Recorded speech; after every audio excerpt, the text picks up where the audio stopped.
이 시간에는 기도한 대로 말하다 라는 제목으로 우리가 성도가 무엇을 이야기해야 하는가, 성도 간에 어떠한 관계를 가져야 하는가, 또한 성도 간의 대화는 무엇을 함께 나누는가에 대해서 우리가 함께 보겠습니다.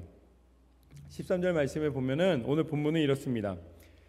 기록된 바 내가 믿었으므로 말하였다 한 것 같이 우리가 같은 믿음의 마음을 가졌으니 우리도 믿었으므로 또한 말하노라.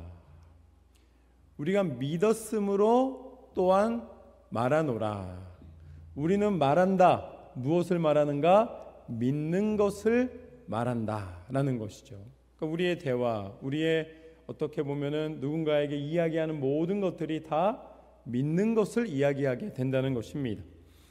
그런데 이 말씀이 13절인데 도대체 무엇을 믿었는가, 무엇을 말하기를 원하는가 라는 질문에 대해 12절 말씀에 보면 뭐라고 나와 있냐면, 고린도후서 4장 12절 말씀에 보면 그런즉 사망은 우리 안에서 역사하고 생명은 너희 안에서 역사하느니라.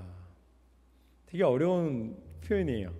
사망은 우리 안에서 역사하고 생명은 너희 안에서 역사하느니라.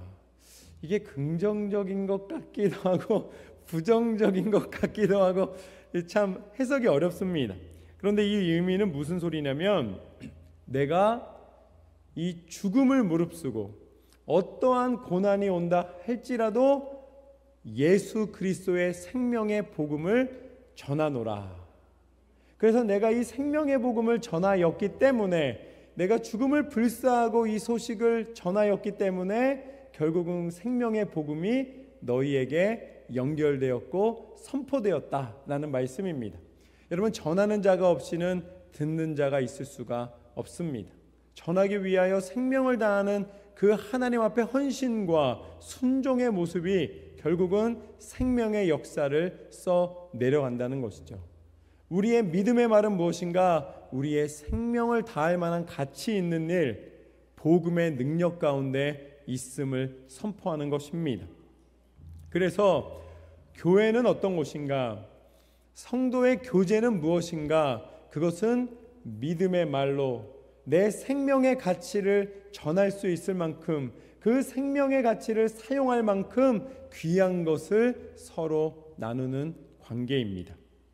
교회에 오면 기도의 본질과 기도의 내용이 분명해집니다. 생각부터 기도가 시작되고 내 모든 생각과 내 모든 기도의 내용이 이미 하나님의 말씀에 사로잡혀 그 말씀에 선포된 것을 내 삶을 통해 나타나게 된다는 것이죠. 그것을 깨닫고 고백하는 곳이 교회입니다. 그래서 생각이 말씀 안에서 변하게 되는 것이죠. 이전에 세상을 쫓던 생각에서 오직 하나님의 말씀에 사로잡힌 생각으로 변화를 갖게 됩니다. 세상적인 생각과 욕심으로 가득했던 내 모든 말이, 내 모든 삶의 모습이 변하여 이제는 하나님의 생명의 말씀에 사로잡히고 그것을 서로 나눌 때에 결국 그것을 하나님이 우리를 살리시는 참 능력과 은혜를 고백하게 된다는 것이죠. 우리가 그리스도인으로 살아간다는 것은 무엇인가? 우리가 말만 잘하며 살아가는 것인가? 삶 속에 우리를 만드신 하나님의 섭리를 고백하며 살아갈 것인가? 그 갈림길에서 결국은 하나님의 음성을 듣고 하나님이 원하시는 것을 우리 가운데 선포하며 살아가야 할 것입니다. 그래서 이것은 우리가 성경적 대화, 영적 대화, 말씀의 대화라고 부를 수가 있겠습니다. 그렇다면 이런 성경적 대화를 하기 위하여서 우리가 가장 깊게 본받아야 되는 것은 누구일까요? 우리가 성경적인 대화를 갖기 위하여 반드시 먼저 보아야 하는 이 대화의 모범은 바로 예수 그리스도이십니다. 그래서 예수님이 기적을 행하시는 장면도 많이 있지만 오늘 말씀에서는 우리 성도 간의 대화의 모범이 될 수 있는 가장 근본, 예수님이 말씀하시는 것, 예수님이 대화하시는 것, 예수님이 살아가신 모습을 우리가 함께 나누도록 하겠습니다. 예수님께서는 첫 번째로는 사람들에게 꼭 필요한 것을 가르치셨습니다. 그냥 아무거나 가르치신 것이 아니라 함께 그곳에 예수님을 만나러 모여든 사람들이 알기 원하는 것, 얻기 원하는 것, 또한 이 세상 가운데 삶의 의미가 무엇인가를 찾기 원하는 것을 예수님께서는 알려주셨습니다. 마태복음 5장과 6장과 7장에 거쳐서 예수님이 산에 오르셔서 모여있는 모든 사람들에게 선포하시며 하나님의 뜻을 가르쳐 주십니다. 먼저 사람들이 가장 관심 있는 것이 무엇이었냐면 사람들은 모두가 다 복받기 원했습니다. 축복의 삶이 되기를 원했습니다. 예수님께서는 마태복음 5장 말씀에 보면은 이 8가지의 복을 말씀해 주십니다. 그래서 심령이 가난한 자들에게 너희에게 천국을 줄 것이다. 애통하는 자에게 너희가 위로를 받을 것이다. 온유한 자에게 땅을 기업으로 받을 것이다. 의에 주르고 목마른 자에게 너희가 배부르게 될 것이다. 긍휼히 여기는 자에게 긍휼히 여김을 받게 될 것이다. 마음이 청결한 자에게 하나님을 볼 것이며 화평케 하는 자에게 하나님의 아들이라 일컬음을 받게 될 것이다. 그리고 의를 위하여 박해받는 자에게 복이 있나니 그가 천국을 소유하게 될 것이라고 말씀해 주셨습니다. 그렇기 때문에 너희가 기뻐하며 감사하며 찬송할 수 있는 이유는 무엇인가? 너희에게 하나님의 복이 임하였노라. 예수님은 그 가운데 모여있는 모든 이들에게 그 복받기를 원하고 축복받기를 원하는 이들에게 하나님의 복, 하늘의 복을 선포하여 주셨습니다. 예수님의 입술의 고백은 하늘의 축복이었습니다. 마태복음 6장 말씀에 보면은 사람에게 보이려고 기도하지 말라고 말씀하셨습니다. 너희가 사람에게 보이려고 형식적으로 사람들 다 보이는 앞에서 큰 소리로 기도하는 것보다 오히려 은밀한 곳에서 하나님이 보시는 것을, 하나님이 함께 하시는 것을 기뻐하며 은밀한 기도를 드리라고 말씀하십니다. 그때 예수님께서는 기도의 모범을 가르쳐 주셨습니다. 그래서 우리가 주기도문 외우는 하늘에 계신 우리 아버지여 하면서 하나님 앞에 드려지는 기도가 온전히 고백될 것을 권면하셨습니다. 또한 금식 기도를 하더라도 사람들에게 불쌍히 여김을 받으려고 사람들 앞에 초췌한 모습으로 서지 말라. 오히려 기름을 발라서라도 사람들이 너의 금식함을 불쌍히 여기거나 그것을 주목하게 만들지 말고 하나님 앞에 너의 간절함을 드리라고 말씀을 하셨습니다. 그러면서 그런즉 너는 먼저 그의 나라와 그의 의를 구하라. 그리하면 이 모든 것을 너에게 더해 주시겠다. 예수님께서는 말씀해 주신 것이죠. 마지막에 7장 28절과 29절 말씀을 보면 뭐라고 나와 있냐면 예수님이 이 말씀을 마치심에 그곳에 모인 무리들이 놀라더라. 예수님을 따라 살아가는 삶은 무엇인가? 세상이 놀랄 만한 말을 하시기를 주님의 이름으로 축원합니다. 뻔한 말, 누가 미워하면 같이 미워하는 건 뻔한 말이에요. 그런데 오히려 예수 그리스도께서 하신 것처럼 할 수 없는 순간에, 도저히 인정할 수 없는 순간에 하나님의 행하실 일을 기대함으로 믿음의 말, 생명의 말, 하나님이 원하시고 뜻하시는 순종의 말로 승리하는 삶이 되시기를 주님의 이름으로 축원합니다. 하나님은 우리에게 진정으로 필요한 것이 무엇인지를 공급해 주시는 하나님이십니다. 여러분, 성경에 다 있습니다. 우리가 어떠한 상황에서 무엇을 해야 하는가 말씀의 능력에 사로잡히면 그 말씀 가운데 하나님이 알려주신다는 것이죠. 이것이 영적인 선포이며 이것이 영적인 대화입니다. 계속해서 예수님이 하신 또 다른 대화가 있습니다. 두 번째 대화는 예수님은 영혼에 대한 사랑과 관심으로 대화하신다는 것입니다. 예수님은 영혼에 대한 사랑으로 대화해 주신다는 거예요. 요한복음 3장 말씀을 보면은 니고데모와 하는 대화의 장면이 나옵니다. 예수님이 이 니고데모를 만나셨습니다. 이 니고데모는 유대인의 지도자였습니다. 그런데 이 예수님 앞에서 이제 여쭤보는 거예요. 예수님, 우리가 어떻게 하면 천국에 갈 수 있겠습니까? 어떻게 해야 우리가 구원을 받겠습니까? 물어보았더니 예수님 뭐라고 말씀하시냐면, 너희가 거듭나야지만 천국에 갈 수 있다. 너희가 거듭나야지만 구원받을 수 있다. 이야기를 해줍니다. 그랬더니 니고데모가 예수님한테 물어봅니다. 아니 예수님, 이제 우리는 이미 태어났는데 거듭난다면, 다시 태어난다면 내가 다시 어머니의 뱃속으로 들어갈 수 있다는 말입니까? 어떻게 우리가 다시 태어날 수가 있겠습니까? 또 예수님이 사람으로는 할 수 없으나 하나님으로는 할 수 있다라고 말씀해 주시는 거예요. 그러니까 너희가 물과 성령으로 거듭나지 않고는 하나님 나라에 갈 수가 없느니라. 그러니까 예수님은 무엇을 말씀하신 거냐면, 우리가 육신으로 한번 태어난 것은 육신의 몸이라면, 너희가 거듭난다는 것은 무슨 의미냐면 너희가 영으로 다시 태어나야 된다는 것입니다. 그래서 이 니고데모와의 대화에서 나온 유명한 말씀이 있어요. 우리가 가장 유명한 말씀이 있습니다. 그게 무엇입니까? 하나님이 세상을 이처럼 사랑하사 독생자를 주셨으니 이는 저를 믿는 자마다 멸망치 않고 영생을 얻게 하려 하심이라. 할렐루야.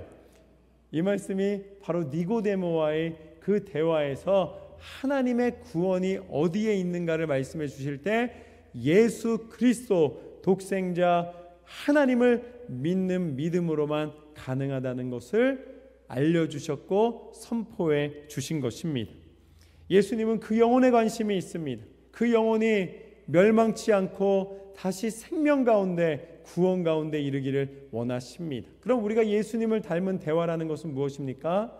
그 영혼이 멸망치 않고 독생자 예수 그리스도를 믿어 영원한 생명의 구원, 천국에 이르는 것을 간절히 바람으로, 그 영혼에 대한 관심으로 대화해야 된다는 것이죠.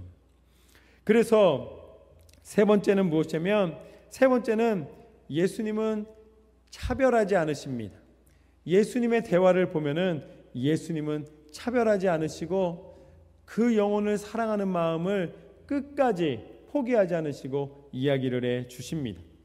요한복음 4장 말씀에 보면은 사마리아 여인을 이제 만나는 장면이 나옵니다. 우물가에서 만납니다. 그래서 우물가에서 사마리아 여인에게 물 좀 달라고 이야기를 합니다. 그랬더니 사마리아 여인이, 보통 유대인들은 우리들을 무시하고 우리들을 미워하기 때문에 말도 걸지 않는데, 당신은 어떻게 나에게 이렇게 물을 요청하십니까? 라고 물어봅니다.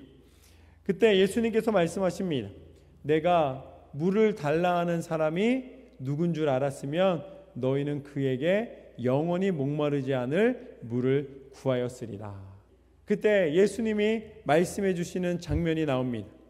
너의 목마름을 채워줄 수 있는 유일한 길, 너의 모든 삶의 고뇌와 고통과 그 문제들을 해결할 수 있는 유일한 길, 그 길이 바로 예수님이시며 그 길이 바로 하나님 앞에 예배하는 것이다 라고 말씀을 해 주십니다. 그래서 이 사마리아 여인과의 대화에서 예수님이 그 영혼을 차별하지 않으시고 그 영혼을 품으시고 그 영혼에게 전해주신 말씀이 무엇이냐면, 하나님은 영이시니 예배하는 자가 신령과 진정으로 예배할 지니라. 할렐루야. 하나님을 예배하는 데는, 하나님을 사랑으로 나아올 수 있는 데는 자격이나 조건이, 세상이 말하는 차별이 존재하지 않는다는 것입니다.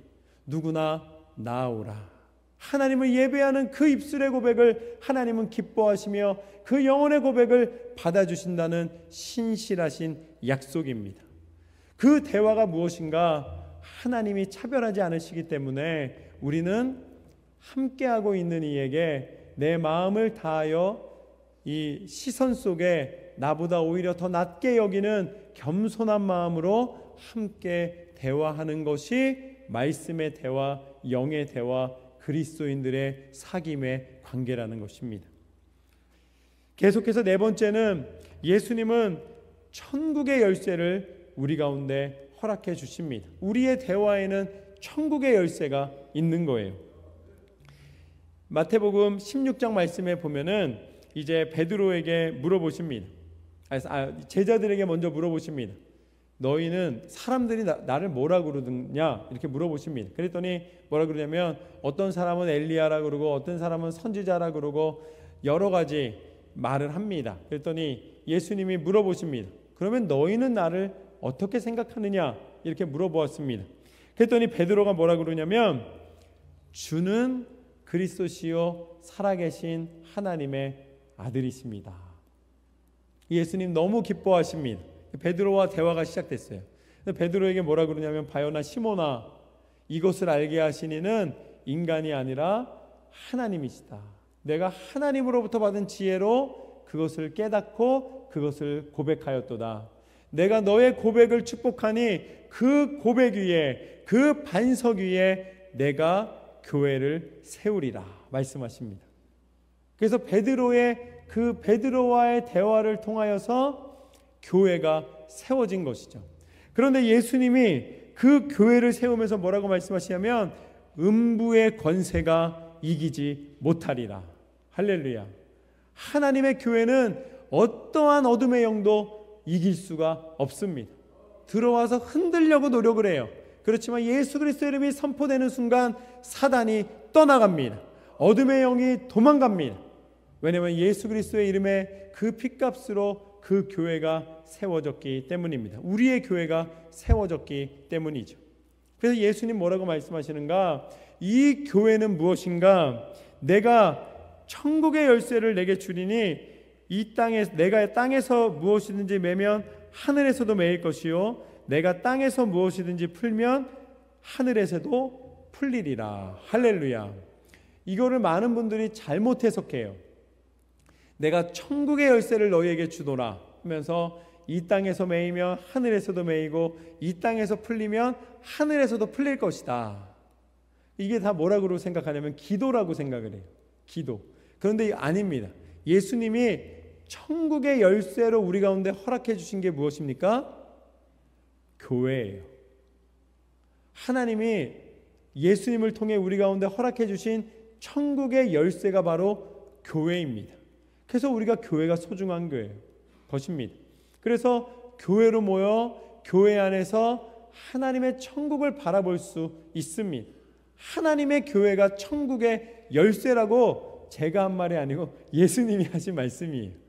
그래서 교회에 우리가 와서 이 교회를 통해서 하나님이 우리를 풀어주시는 것입니다. 그래서 참 신기한 것이 있습니다. 여러분 교회에서 행복하잖아요. 그럼 인생의 문제가 좀 복잡한 게 있어도 어느 순간인가 다 풀려나가는 게 느껴집니다. 그리고 또 좀 문제가 있어도 찬송을 부르면서 이겨나가게 돼요. 그런데 교회에서 묶이잖아요. 교회에서 뭐가 하여튼 기분 나쁜 일이 있고 교회에서 힘든 일이 있고 교회가 막 진통을 겪고 어렵잖아요. 그러면 하는 일마다 재미가 없어요. 그 인생이 점점점 힘들어지고 점점 뭘 해도 이상하게 안 풀리게 되는 것이죠. 그게 왜 그러냐? 말씀에 나와 있어요. 하늘에서 풀리면 이 땅에서도 풀리고 하늘에서 매이면 이 땅에서도 매이고 또 거꾸로 이 땅에서 매이면 하늘에서도 매이고 이 땅에서 풀리면 하늘에서도 풀린다는 그 열쇠가 푼다는 건 문을 연다는 거잖아요. 그 열쇠가 어디 있다는 거예요? 교회에 있다는 것입니다. 여러분 그래서 좋은 교회 다니셔야 돼요. 열쇠로 열어지는 교회를 다녀야 됩니다. 갈보리 교회는 무슨 교회다? 할렐루야! 열리는 교회다. 열쇠입니다. 열쇠. 하나님의 교회가 열쇠라는 사실을 기억하십시오. 그 열쇠로 천국 문을 여는 거예요. 여러분이 함께 모여 이 교회에서 함께 여기서 안 친하면 천국 가시면 어떡하실라 그러세요? 다 평생 영원히 볼 사람들이에요. 친하게 지내시기를 주님의 이름으로 축복합니다. 이곳에서 풀려야 되는 거예요. 천국의 열쇠가 하나님의 교회에 있다는 것이죠. 그 사마리아 여인과의 대화를 통해서 예수님 뭐라고 말씀하시는가? 베드로와의 대화를 통해서 예수님 뭐라고 말씀하시는가? 결국 하나님이 너희에게 천국의 열쇠를 주기를 원하신다고 말씀해 주시는 거예요. 여러분, 나아가서 전도하시기를 주님의 이름으로 축복합니다. 여러분이 누구를 사랑할 수 있는 가장 큰 축복과 선물은 천국의 열쇠를 전하는 거예요.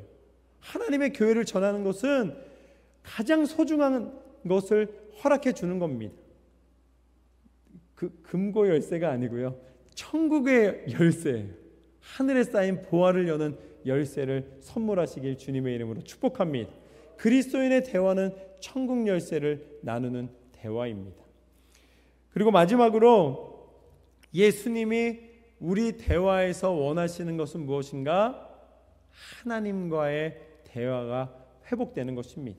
하나님의 뜻이 들리는 것이죠. 마태복음 26장 말씀에 보면은 예수님이 겟세마네 동산에 제자들을 데리고 올라가십니다. 그리고 제자들 보고 잠깐만 머물러 하시면서 당신이 조용히 이제 가셔서 기도를 하십니다. 그곳에서 뭐라고 기도하시는가? 얼굴을 땅에 대고 엎드려 기도하여 이르시되 내 아버지여, 만일 할만하시거든 이 잔을 내게서 지나가게 하옵소서. 예수님이 하나님과 대화하는 장면을 보게 됩니다. 하나님, 이 십자가를 앞두고 있는데 이 고통, 그걸 잔으로 비유하시면서 이 고난의 잔을 할 수만 있으면 이제 지나가게 해 주십시오. 내가 이 길이 아닌, 이 참혹한 십자가가 아닌 다른 길이 있겠습니까? 라고 하나님께 여쭙니다. 그때 하나님이 침묵하시죠. 그 침묵은 없다는 거예요. 이 길을 걸어야 한다는 하나님의 대답이셨습니다. 그때 예수님 뭐라고 말씀하시는가? 내 원대로 마시고 아버지 뜻대로 하시옵소서. 하나님의 대답하심에 예수님이 순종하는 모습을 보게 됩니다. 다시 한번 두 번째 나아가서 한 번 더 기도합니다. 하나님, 어떻게 하는 것이 되겠습니까? 그러나 내 원대로 마시고 아버지 뜻대로 하시옵소서. 그것이 바로 예수님이 우리 가운데 가르쳐 주신 대화입니다. 하나님과의 대화. 우리가 하나님 앞에 섰을 때에 우리는 하나님을 인정해 드리고 하나님이 원하시고 뜻하시는 것이 우리를 사랑하시고 우리를 인도하시는 것임을 고백해야 될 줄로 믿습니다. 또 다른 이야기는 하나님의 원하시는 것, 하나님의 뜻하시는 것을 우리 입술에 담아야 된다는 것입니다. 때로는 내가 도저히 할 수 없는 순간에도 나는 할 수 없으나 전능하신 하나님을 의지할 때에, 우리를 사랑하시고 우리 가운데 육신을 입고 오신 예수님을 바라보며 예수님을 의지할 때에 우리는 가능케 되는 줄로 믿습니다. 결국 우리 대화에 무엇이 들어와야 되는가? 우리 대화에 하나님의 뜻이 임하셔야 된다는 것입니다. 내가 이야기하는 것 같지만 내 원대로 마시고 아버지 뜻대로 하시옵소서. 우리가 무엇을 말할 것인가? 우리가 어떤 대화를 할 것인가? 결국 예수님의 이 대화진, 그 외에도 예수님의 대화가 많이 있습니다. 그 중에 5가지를 우리가 한번 살펴본 거예요. 예수님이 영적인 대화를 하도록 먼저 보여주셨고, 우리가 영적인 대화를 한다는 것은 예수님이 입술로 고백되는 것이 아닙니다. 단순히 입술로 예수님이 이렇게 하셨대라고 이야기하는 것이 아닙니다. 우리의 입술에 예수님이 이미 계신 것입니다. 우리의 입술을 통해 예수님이 나타나시는 것이죠. 그래서 결국은 하나님의 말씀이 내 생각에 가득하게 되고 그 생각이 하나님의 생각과 만나 기도가 된다면 그 기도가 그대로 고백되는 것, 하나님의 생각과 하나님의 뜻이 내 모든 입술을 통하여서 이게 지식적으로 나아가는 것이 아니라 내가 기도할 때 간절함으로 내 모든 것을 고백하듯이 내가 누군가를 만나 누군가와 대화하고 누군가에게 이야기할 때에 하나님의 말씀의 능력에 사로잡혀 그 가운데 내 대화 자체가 하나님의 말씀의 대화, 영의 대화로 변화되게 될 줄로 믿습니다. 그래서 우리는 기대하고 있다는 것이죠. 그래서 이것이 증거된 것, 이것을 가능케 하신 것, 마지막에 하나님 앞에 하나님의 뜻대로 하시옵소서 고백하시며 하나님 앞에 마침내 자신의 삶 전체가 하나님의 약속과 하나님의 말씀의 증거가 되게 하신 것이 바로 예수 그리스도의 십자가입니다. 그래서 예수님이 우리 가운데 말씀하게 하시는 모든 이 혀의 이 입의 고백이 하나님 안에 온전히 고백되어지시기를 주님의 이름으로 축원합니다. 여러분이 할 수 없지만 하나님이 가능케 하실 줄로 믿습니다. 그 5가지를 한 번 더 우리가 나누겠습니다. 예수님은 사람들에게 꼭 필요한 것을 가르쳐 주시고 선포해 주셨습니다. 그렇기 때문에 우리 안에 채워야 되는 것은 예수님이 우리 가운데 하신 말씀입니다. 그냥 복이 아니라 예수님이 가르쳐 주신 복입니다. 예수님은 영혼에 대한 사랑으로 대화를 하십니다. 예수님은 차별하지 않으셨습니다. 예수님은 천국의 열쇠를 선포하셨습니다. 예수님은 우리 가운데 하나님을 의지하여 하나님과 대화하여 세상을 의지하지 아니하고 하나님 앞에 순종함으로 나누며 순종함으로 행하시며 십자가의 보혈의 능력으로 우리를 구원하신 그 영광을 선포하신 줄로 믿습니다. 여러분의 모든 대화가 하나님을 기쁘시게 해드리며 예수님 닮은 모습으로 살아가시기를 주님의 이름으로 축원합니다.